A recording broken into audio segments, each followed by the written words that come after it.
જ્યારે પણ આપણે હેલન કેલરનું નામ સાંભળીએ છીએ ત્યારે મનમાં શું આવે છે? મોટાભાગના લોકો માટે એમની છબી એકદમ પ્રેરણાદાયક છે, ખરું ને? પણ શું આપણે ખરેખર એમને પૂરેપૂરા ઓળખીએ છીએ? કારણ કે આજે આપણે એમના એક એવા ભાષણની વાત કરવાના છીએ જેણે, સાચું કહું તો, ઇતિહાસને હલાવીને રાખી દીધો હતો. 1916માં યુદ્ધ વિરુદ્ધ આપેલું આ ભાષણ, ખરેખર એ સાંભળીને તમે પણ ચોંકી જશો. આપણે બધા હેલન કેલરને કેવી રીતે યાદ કરીએ કે એમણે પોતાની શારીરિક મર્યાદાઓ પર કેવી અદ્ભુત જીત મેળવી. પણ એમની ઓળખ શું એટલા પૂરતી જ સીમિત હતી? બિલકુલ નહીં. એમની ઓળખ આના કરતાં ઘણી વિશાળ હતી. એ એક નીડર રાજકીય કાર્યકર હતા, એક સમાજવાદી હતા અને યુદ્ધનો સખત વિરોધ કરતો એક મજબૂત અવાજ હતા. તો ચાલો આજે આપણે એમની આ ઓછી જાણીતી પણ ખૂબ જ મહત્વપૂર્ણ ઓળખને નજીકથી જોઈએ.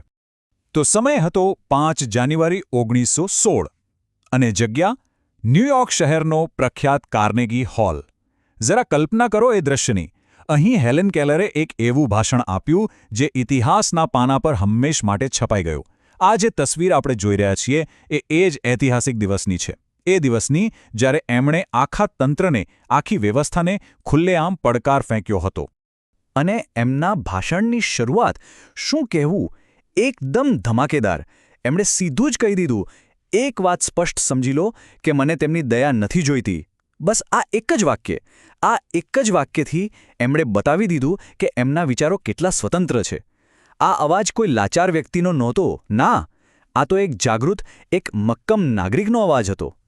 તો હવે આપણે વાત કરીએ છીએ એ સમયની જ્યારે પ્રથમ વિશ્વયુદ્ધ ચાલી રહ્યું હતું અને અમેરિકા પર યુદ્ધમાં જોડાવા માટેનું દબાણ સતત વધતું જતું હતું. જે શાસકો હતા, જે મોટા ઉદ્યોગપતિઓ હતા, એ બધા દેશભક્તિના નામે લોકોને યુદ્ધ માટે ઉશ્કેરી રહ્યા હતા. અને હેલન કેલર એ આ આખી રમતને બરાબર સમજી રહ્યા હતા. જે લોકો સત્તામાં હતા એ લોકો કામદારોને શું કહેતા હતા ખબર છે? કેલરે એમના ભાષણમાં આનો ઉલ્લેખ કરે છે. એ લોકો કહેતા, મિત્રો, સાથી કામદારો, દેશભક્તો, તમારો દેશ ખતરામાં છે. બસ આ એક જ નારો. આ નારા પાછળનો હેતુ શું હતો? કામદારોનું ધ્યાન એમની ગરીબી, એમના શોષણ જેવા મૂળભૂત પ્રશ્નો પરથી હટાવી દેવાનું અને એમને સીધા યુદ્ધના મેદાનમાં મોકલી દેવાની આખી તૈયારી ચાલી રહી હતી. હવે એ તો સ્વાભાવિક જ છે, નહીં કે જ્યારે હેલન કેલરે યુદ્ધનો આટલો ખુલ્લો વિરોધ કર્યો ત્યારે ઘણા લોકોએ એમની વાત પર જ શંકા કરી, એમની વિશ્વસનીયતા પર સવાલો ઉઠાવ્યા. ટીકાકારો તો ત્યાં સુધી કહેવા લાગ્યા કે ભાઈ આ તો કોઈ બીજાના ઇશારે બોલી રહ્યા છે.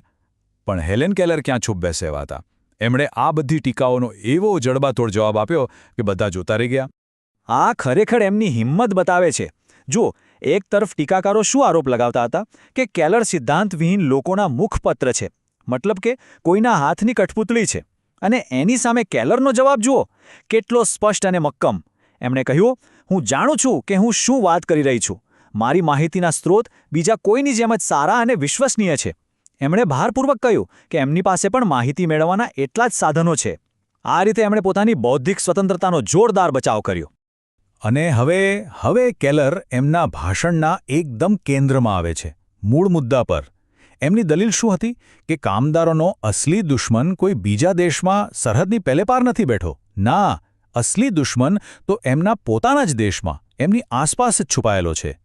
અને એ સમયમાં આવું કહેવું એ ખરેખર એક બહુ જ ક્રાંતિકારી વિચાર હતો.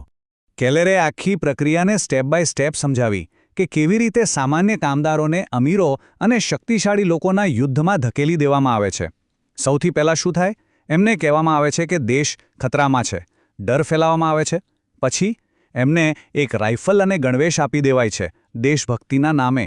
અને પછી ત્રીજું પગલું, એમને એવા દુશ્મનો સામે લડવા મોકલી દેવાય છે જેમને એમણે ક્યારેય જોયા પણ નથી. પણ સૌથી મોટો સવાલ તો એ છે કે આ બધું કોના ફાયદા માટે થઈ રહ્યું છે? અને પછી કેલરે એક એવો સવાલ પૂછો જે સીધો જ વાગે. એમણે કહ્યું કે જે કામદારો પહેલેથી જ ઓછા પગાર, દયનીય ઝૂંપડપટ્ટીઓમાં રહેવા, કારખાનાઓ અને ખાણોમાં બાળમજૂરી અને રોજબરોજના અકસ્માતો અને બીમારીઓ જેવા જોખમો સામે લડી રહ્યા છે, એમના માટે દેશ ખતરામાં છે એ વાતનો શું મતલબ? એમનો અસલી દુશ્મન, એમનો અસલી સંઘર્ષ તો રોજની રોટલી કમાવાનો અને પોતાનું જીવન ટકાવી રાખવાનો છે. કેલરની વાત એકદમ સ્પષ્ટ હતી. આ કામદારો સાચા અર્થમાં આઝાદ હતા જ નહીં. એમણે કહ્યું, કામદારો સ્વતંત્ર નથી, તેઓ વેતન પ્રણાલીના ગુલામ છે. એટલે કે એક એવી આર્થિક સિસ્ટમના ગુલામ જે એમના જ શ્રમનું શોષણ કરીને ચાલી રહી હતી. અને યુદ્ધ એ તો બસ આ જ શોષણને ચાલુ રાખવા અને લોકોનું ધ્યાન ભટકાવવા માટેનું એક મોટું હથિયાર હતું. ઓકે, તો સમસ્યા તો સમજાઈ ગઈ, પણ આનો ઉપાય શું? અને બસ અહીંથી જ કેલરનું ભાષણ એની ટોચ પર પહોંચે છે, કારણ કે એ માત્ર સમસ્યાઓ ગણાવીને અટકી નથી જતા, એ એક નવો રસ્તો પણ બતાવે છે. એ કામદારોને એક તદ્દન અલગ પ્રકારની લડાઈ લડવા માટે હાકલ કરે છે. એ જમાનામાં તૈયારી એટલે શું? બસ એક જ મતલબ, યુદ્ધ માટેની તૈયારી. પણ કેલરે આખા શબ્દનો અર્થ જ બદલી નાખ્યો. એમણે આ શબ્દને એક નવો, એકદમ ક્રાંતિકારી અર્થ આપ્યો. એમણે કહ્યું કે સાચી તૈયારી એટલે ફક્ત યુદ્ધની તૈયારી નહીં, પણ આપણા આખા જીવનનું, આખા સમાજનું પુનર્ગઠન અને પુનર્નિર્માણ. સાચી તૈયારી શસ્ત્રો ભેગા કરવામાં નથી, પણ એક એવી વ્યવસ્થા બનાવવામાં છે જ્યાં દરેક વ્યક્તિને સારું જીવન, સારું શિક્ષણ અને સાચી સુરક્ષા મળે. અને પછી આવે છે એમનો સૌથી શક્તિશાળી સંદેશ. એમણે કામદારોને સીધું જ આહ્વાન કર્યું. શું કર્યું? યુદ્ધ વિરુદ્ધ હડતાળ કરો, કારણ કે તમારા વિના કોઈ લડાઈ લડી શકાતી નથી. કેટલી મોટી વાત છે આ! કેમ કે લડાઈ લડવાની અસલી તાકાત તો કામદારોના હાથમાં છે. જો એ લોકો જ ના પાડી દે તો યુદ્ધ થશે જ કેવી રીતે? શક્ય જ નથી. પણ એ અહીં અટક્યા નહીં. એમણે આ વાતને એક ડગલું હજી આગળ વધારી. એમણે કહ્યું કે માત્ર યુદ્ધના મેદાનમાં જ નહીં, પણ જ્યાં આ યુદ્ધના સાધનો બને છે એ કારખાનાઓમાં પણ હડતાળ કરો. ભંગાર અને ગેસ બોમ્બ અને હત્યાના અન્ય તમામ સાધનોના ઉત્પાદન વિરુદ્ધ હડતાળ કરો.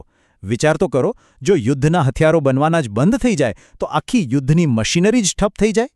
અહીં કેલરે જે આંધળી ભક્તિ હોય છે ને, જે આંખ બંધ કરીને આદેશોનું પાલન કરવાની વૃત્તિ, એના પર સીધો જ પ્રહાર કર્યો.